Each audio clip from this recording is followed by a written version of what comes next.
Hello, I'm Daniel. I want to talk to you about the collection of teachings called The Maxims of Master Han Shan, and I'm going to read to you a little verse and then I'm going to comment on that verse. Han Shan was a Chan Buddhist master who lived in the 1600s, the late 15 and early 1600s, and he was a bit of a renegade teacher, a bit of a hermit, and some people thought he was sort of weird. And I think that his teachings are really accessible and helpful to us today. So, this is the one that we're going to talk about. There are those who, claiming enlightenment, insist that they understand the non-substantial nature of reality, boasting that the disease of materialism cannot infect them. They try to prove their immunity by carefully shunning all earthly enjoyments, but they too are in the dark. I'm going to read that again. I think it's pretty heavy, actually. There are those who, claiming enlightenment, insist that they understand the non-substantial nature of reality, boasting that the disease of materialism cannot infect them. They try to prove their immunity by carefully shunning all earthly enjoyments, but they too are in the dark. So, there are two different levels to this. On the one hand, we're talking about people that boast, right? We're talking about somebody that says, oh, I'm a million times more enlightened than you. That is, on the one hand, one aspect of this. So,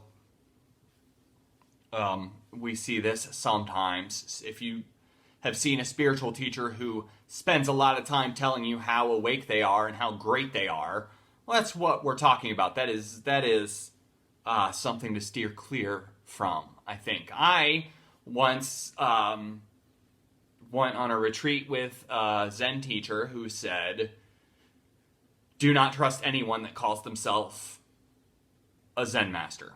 Now,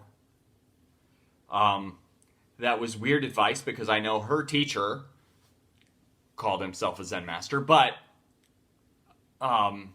still the message can still hold. It could still be a good message.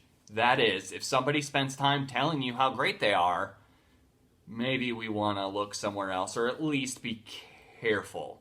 So there are plenty of spiritual teachers who will call themselves Grand Master or things like that, and be wary, essentially. And that's the same thing is true of in any area of life. If someone spends time telling you how great they are, that's something to be suspicious of. That's something to be suspicious of. I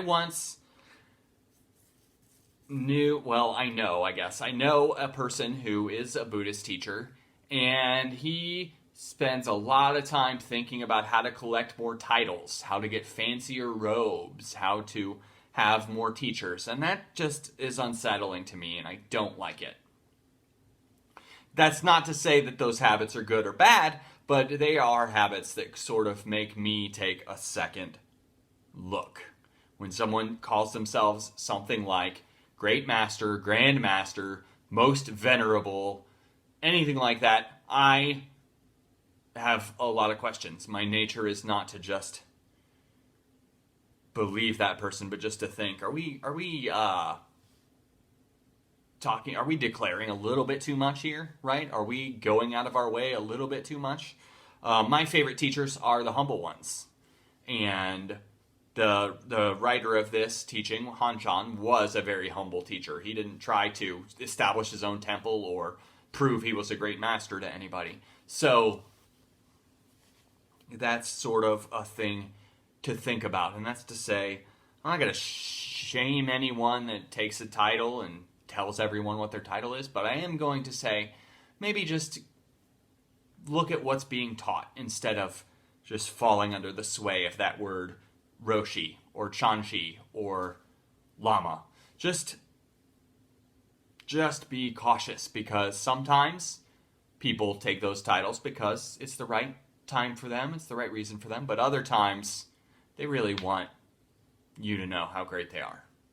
And again, that's not just in spirituality, but that's true in all aspects of life. If someone goes to great lengths to convince you they're great,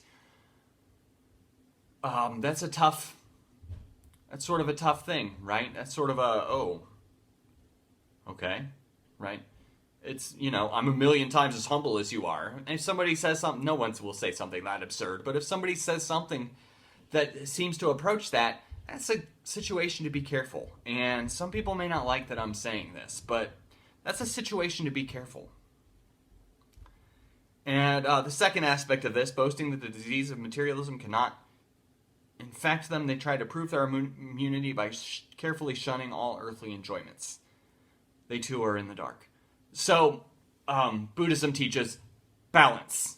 And the Buddha said that on the one hand, we can't just be indulging in pleasures on the one side, and on the other hand, we also don't want to be just avoiding all pleasure. So that is the situation we're in. We want to be somewhere in the middle. So the Buddha himself, in the first part of his life, he was a very wealthy person who had everything he could possibly want. He had all the best food. He had access to all the best things. And he tried that for a while, and he realized that didn't make him happy.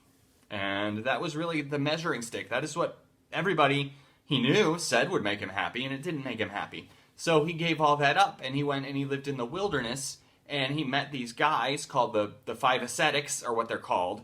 But they're these five guys who had agreed to just give up all pleasure and try to starve themselves and not sleep anymore and see if that brings some sort of spiritual awakening. That was the goal of the ascetics that the figure who would become the Buddha joined. And he joined them, so he would eat, like, they say 1 piece of rice per day and 1 gulp of water per day. I don't think you'd live very long on that, realistically, but that's the way the story is told. But the point is that he quit wearing clothes, and he quit sleeping, and he hardly ate and hardly drank to see if that would bring some sort of spiritual awakening, and it just made him miserable. It didn't work, right? So that's when he figured out, the truth is like somewhere between these two, of giving in to my temptations all the time and giving in to my temptations never. And it's somewhere in the middle. And we can take a lesson from that too. So we shouldn't give in to our temptations all the time. We should bring mindfulness to that and know when it's the right time to give in to our temptations and when it's not. And we also shouldn't avoid all temptation, because the truth is, human beings, for the most part, can't just shun all earthly enjoyments. We will not be happy. We may go crazy. We may sort of come to a point where we are just out of patience for that, and then we super indulge, right?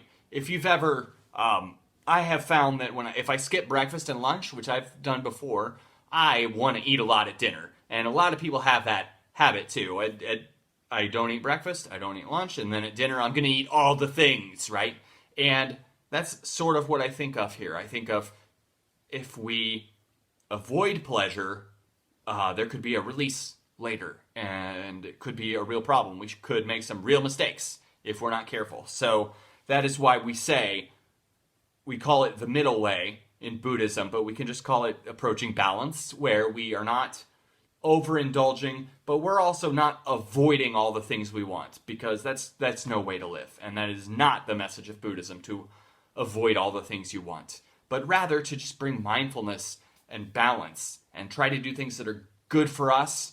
And we want to limit those things that are harmful. We want to maybe not eat the whole thing of ice cream, right? We want to maybe not get drunk every night, right? We want to rather find a middle way between overindulgence and just denying ourselves pleasure, because there is a middle way, a balance, where we find out the right amount in both areas so that we can sort of come together in the middle way, balance.